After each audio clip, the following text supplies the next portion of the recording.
Praise the lord. ఈరోజు దేవుని వాగ్దానము, మూఢుడు తన తండ్రి చేయి శిక్షను తిరస్కరించును, గద్దింపునకు లోబడువాడు బుద్ధిమంతుడగును. సామెతల గ్రంథము 15వ అధ్యాయము 5వ వచనము. సహోదరి సహోదరులారా, తండ్రి పట్ల కొడుకు వ్యవహరించే తీరు గురించి, దానిని బట్టి అతనికి కలిగే స్థితి గురించి సొలొమోను ఇక్కడ తెలియజేస్తున్నాడు.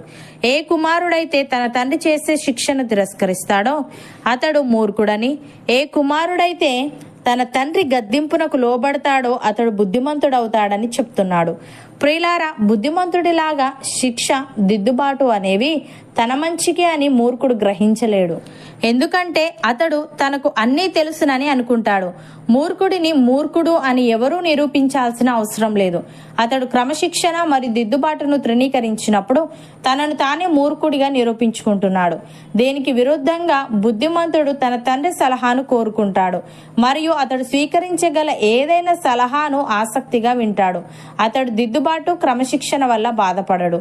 అతడు తన తండ్రి అనుభవాన్ని మరియు అతని పట్ల తన తండ్రికున్న ప్రేమను విశ్వసిస్తాడు. క్రమశిక్షణతో ఉండాలనే కోరిక, సరిదిద్దుకోవాలనే సంకల్పం జ్ఞానులను మూర్ఖుల నుండి వేరు చేసే ఒక ముఖ్యమైన లక్షణం అనే విషయాన్ని మనం మర్చిపోకూడదు. భక్తుడు ఈ విధంగా అంటున్నాడు: నా కుమారుడా, నీ తండ్రి ఆజ్ఞను గైకొనుము, నీ తల్లి ఉపదేశమును త్రోసివేయకుము. వాటిని ఎల్లప్పుడూ నీ హృదయమునందు ధరించుకొనుము, నీ మెడ చుట్టూ వాటిని కట్టుకొనుము. నీవు త్రోవను వెళ్ళునప్పుడు అది నిన్ను నడిపించును, నీవు పండుకొనున్నప్పుడు అది నిన్ను కాపాడును, నీవు మేలుకొనున్నప్పుడు అది నీతో ముచ్చటించును. ఆజ్ఞ దీపముగాను, ఉపదేశము వెలుగుగాను ఉండును. శిక్షార్థమైన గద్దింపులు జీవమార్గములు అని. ప్రియులారా, ఉపదేశమును నిరాకరింపక దానిని అవలంబించి జ్ఞానులై ఉండుడి. అనుదినము దేవుని గడప యొద్ద కనిపెట్టుకొని, ఆయన ద్వారబంధముల యొద్ద కాచుకొని ఆయన ఉపదేశము వినువారు ధన్యులు. ఆయనను కనుగొనువాడు జీవమును కనుగొనును, యెహోవా కటాక్షము వానికి కలుగును.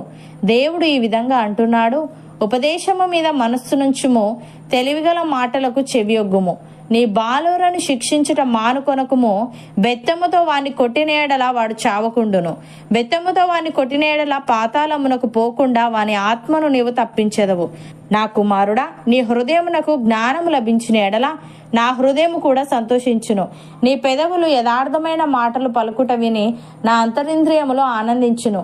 పాపులను చూచి నీ హృదయమునందు మత్సరపడకుము. నిత్యము యెహోవా యందు భయభక్తులు కలిగి ఉండుము. నిశ్చయముగా ముందుగతి రానివచ్చును, నీ ఆశ భంగము కానేరదు అని. సహోదరి సహోదరులారా, యెహోవా యందు భయభక్తులు కలిగి ఆయన త్రోవల యందు నడుచు వారందరూ ధన్యులు.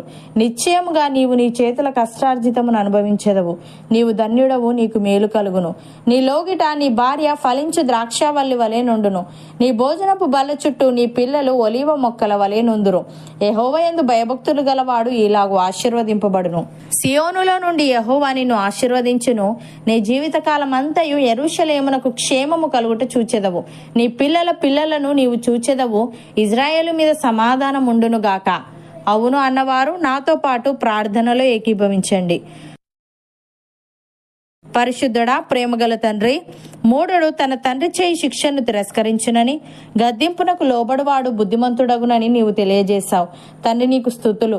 దేవా, మేము నీ ఆజ్ఞను గైకొనుచు నీ ఉపదేశమును త్రోసివేయక వాటిని ఎల్లప్పుడూ మా హృదయమునందు ధరించుకొని మా మెడ చుట్టూ వాటిని కట్టుకునే వారంగా ఉండుటకు సహాయము దయచేయమని, అనుదినము నీ గడప యొద్ద కనిపెట్టుకొని నీ ద్వారబంధముల యొద్ద కాచుకొని నీ ఉపదేశమును వింటూ నీవిచ్చే జీవమును కటాక్షమును పొందుకొనుటకు కృప చూపమని, నీ ఆశీర్వాదము చేత మాలో ప్రతి ఒక్కరిని నీవే నింపమని యేసుక్రీస్తు నామమున ప్రార్థిస్తున్నాము తండ్రి.